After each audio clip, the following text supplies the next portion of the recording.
אשת חיל מי ימצא ורחוק מפנינים נכרה בוטח בו לב בנו ושלום לא יחזור שקל אחר והבל היפי אוי והבל היפי אישה ירס אשר היא תזענו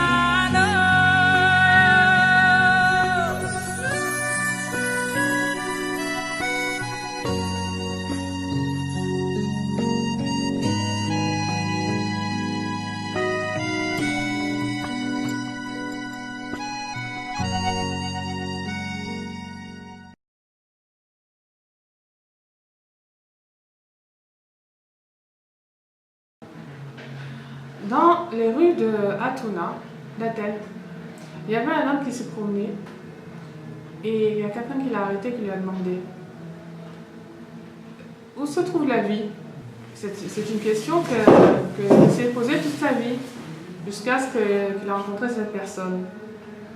Et celui qui a posé cette question, c'était qui? Socrate. Socrate était un des plus grands, un grand philosophe. Cette question, c'est une question qu'on continue à se poser jusqu'à aujourd'hui. C'est marrant. Où est-ce qu'il est le chemin de la vie? La réponse. Ushmartem et chukatay ve'et mishpatay. Asher ya'aseh otam adam v'chai ba'em. La réponse, c'est ce qu'il y a écrit dans la Torah. Vous allez garder mes préceptes et mes jugements, et ces choses-là, l'homme les fera et vivra grâce à elles. Le Créateur nous a appris comment remplir notre vie. La Torah elle a été donnée à l'homme pour que l'homme puisse remplir ses jours dans ce monde de la meilleure manière. Il y avait une histoire avec Rabbi Isaac, qui était un pauvre, il était très pauvre. Et une nuit, il a vu dans son rêve un vieux qui lui a annoncé que dans la ville de Presbourg, en dessous du pont, est caché un trésor. Et que si il aura le mérite de le trouver, alors il va être très riche. Alors Biazik, il s'est pris en main et puis il a voyagé pendant 3 jours et 3 nuits, jusqu'à ce qu'il est arrivé à Presbourg. Alors il a commencé, une fois qu'il est arrivé là-bas, il a commencé à chercher. Et voilà qu'il rencontre un militaire et il lui demande, ce militaire, mais qu'est-ce que tu es en train de faire là, en train de chercher partout? Alors Rabbi Isaac, il a dit, bon, qu'est-ce que j'ai à faire? Je vais lui raconter mon rêve. Alors le militaire, il a rigolé, il lui a dit, mais moi aussi, hier j'ai rêvé que sous le four de la maison de Rabbi Isaac, il y a un trésor. Mais tu crois que moi je vais aller chez Rabbi Isaac? Et là, il se moquait de lui. Alors Rabbi Isaac, il a entendu ça. Et il est retourné en courant dans sa maison. Et c'est vrai que là-bas, en dessous du four, ou du chauffage, on appelle l'éternel le chauffage aussi, il a trouvé le trésor. Alors cette histoire, c'est une allégorie extraordinaire. Ne cherche pas le trésor loin, dans des endroits que tu ne connais pas, parce que ce trésor, il est entre tes mains, dans tes actions, dans ta maison. C'est là-bas que tu vas trouver le trésor. Évidemment, il faut apprendre comment y arriver. C'est pas du tout. La femme, dans la famille, c'est elle la clé du trésor. Et Keret Abayit, la principale de la famille, dire la chose la plus importante dans la maison. David Ameller, à la Shalom, il a dit dans les Teilim que la femme c'est comme quoi, ta femme c'est un plant de vigne qui est fructifiant dans les coins de ta maison. Alors la femme, c'est quoi? C'est comme ce plant-là de vigne qui est tout petit et qui est dans un coin. Et on ne fait pas attention. Et après, il commence à grandir et il monte et monte. Et il grimpe jusqu'à ce qu'il entoure toute la maison. Et c'est comme ça qu'on voit le judaïsme de la femme. Snoua, elle est pudique, elle est raka vadina, elle est discrète, elle est douce. Et son rôle dans la maison, on peut pas décrire l'importance qu'elle a. Et c'est quoi la base de tout ça? Bien, c'est la tahara, c'est la pureté qui est remise entre ses mains. La maison juive, c'est un mikdash, c'est-à-dire c'est un sanctuaire où Akadosh Baruch Hu, il fait résider sa présence. Comme il est dit, Va'asuli mikdash shachanti betocham, qu'il me fasse un sanctuaire et je résiderai parmi eux. Comment on fait ça? Comment on fait un mikdash pour Hachem? Va'asuli mikdash. Ish ve'isha zahu shechina benehem. Si l'homme et la femme ils ont le mérite, alors la Shrina, elle réside parmi eux. Voilà. Comment on fait un mikdash? C'est bien beau de nous dire sur les mikdash, mais comment on fait un mikdash? Alors, le rapport nous dit les mikdash, c'est pas par exemple de faire des beaux murs avec, tu vas dessiner des krouvim et des trucs et des menorot, tu vas acheter des kelim de doucha. Non, c'est l'homme et la femme. Voilà. Ça c'est le keli pour que Hachem soit là. Alors, si ils ont le mérite, Hachem il vient au milieu. Alors, qu'est-ce que ça veut dire Zahou? Zahou mais Hachem Zor Vetoar. C'est un langage de se purifier, tu vois. Hachem Zor Vetoar. Quelqu'un qui se purifie et qui est pur.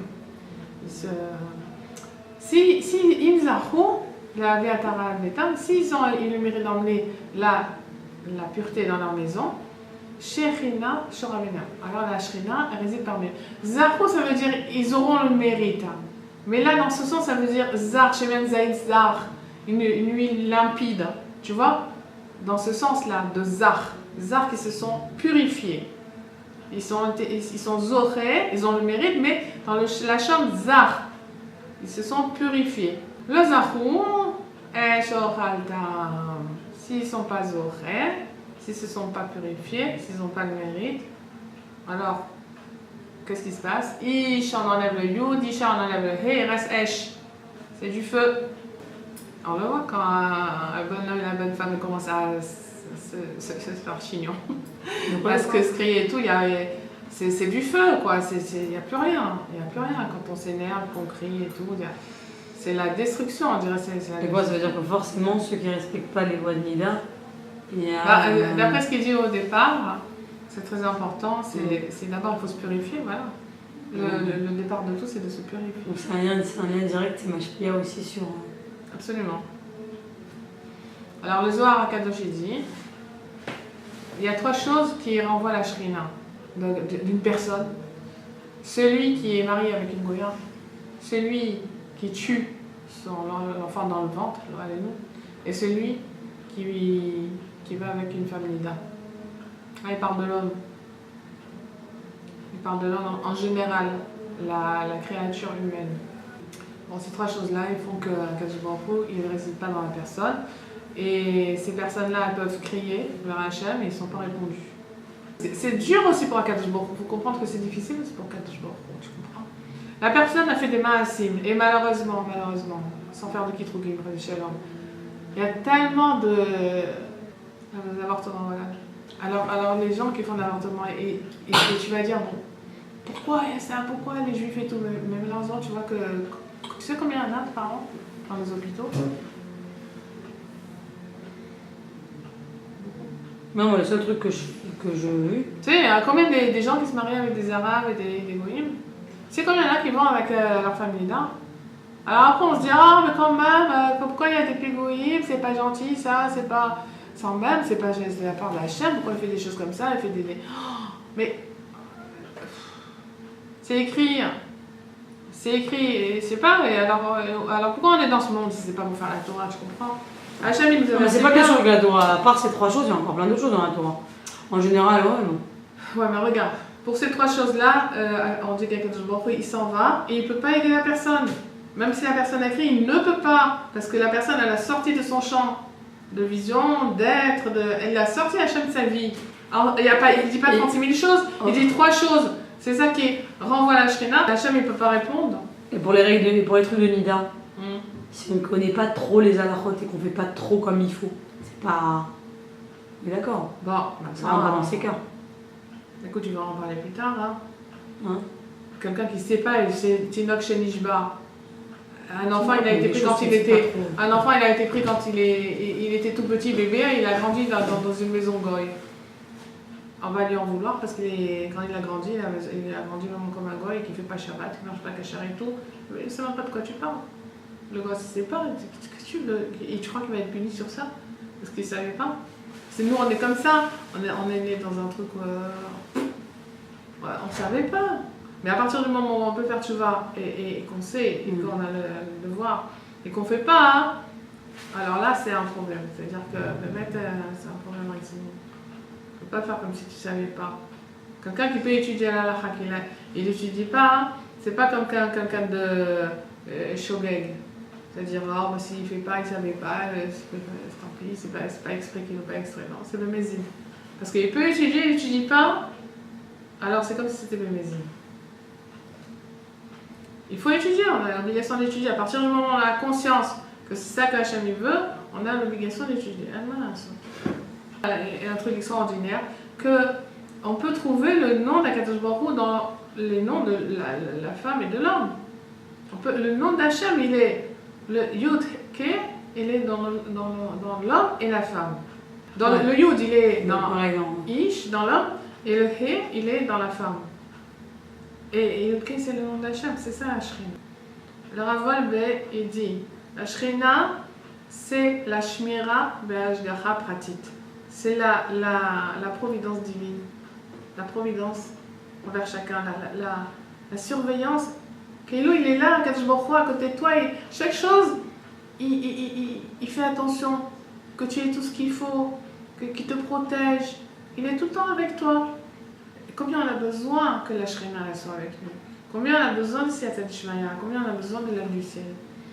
De la surveillance d'Hachem dans tous les détails de la vie de chaque jour. On a besoin de réussir la vie de couple. On a besoin que les grossesses se passent bien. On a besoin d'avoir des enfants en bonne santé, que ce soit dans leur corps ou dans leur nefesh. On a besoin de parnassa, etc. Et qu'est-ce qui se passe quand on nous a ils ne se sont pas purifiés. Esh, oralta, le feu, il les dévore. Ils n'ont pas emmené la gdoucha à la maison, ils n'ont pas emmené la tare à la maison. Et alors, c'est le feu. Esh, c'est quoi? C'est Rosh Tevot, En Sheket. Il n'y a pas de tranquillité. En Shalom. Il n'y a pas de shalom. En Shalva. Il n'y a pas de tranquillité, je dis. En Simcha. En Shlemut. Il n'y a pas de perfection. En Shrina. Il n'y a pas de présence de Shrina. Il y a une femme qui s'appelait Myriam de Batiam, il y a quelques années. Elle a pris sur elle la mitzvah de Tahara. Et un jour après qu'elle a fait la villa, alors son fils qui était à l'armée, il est revenu. Et il avait vraiment l'air très ému. Alors elle a demandé à la mère qu'est-ce qui se passe. Et il a dit, j'ai été sauvé de la mort. Et il a raconté, il a dit, on est sorti dans le champ. Et tout le groupe, on dormait dans des sacs de couchage. Et au milieu de la nuit, j'ai eu très, très soif. Je suis partie boire. Quand je suis revenue, j'ai entendu un affolement comme ça. J'ai vu un affolement dans le camp. Et il venait en criant vers moi, en me disant « D'où tu atterris ?» On était sûr qu'on allait plus te voir. On s'est réveillé parce qu'il y avait une petite explosion. On a trouvé que ton sac de couchage, il était en train de brûler. Et comment ça se fait? C'est parce que le copain qui était à côté de lui, il a donné un coup de fusil sans faire exprès et il a allumé le sac de couchage. Alors il a été sauvé, Benès. Alors la mère, elle a entendu ceci pour là. Et elle a commencé à pleurer. Elle a dit, tu te rends compte, j'ai été faire la misva dans l'eau. Une misva qui dépend de l'eau. Et Akadosh Baruch Hu, il a sauvé mon fils du feu. Grâce à l'eau. Grâce à l'eau qu'il est parti voir, qu'il est parti chercher. Ouais. Elle est.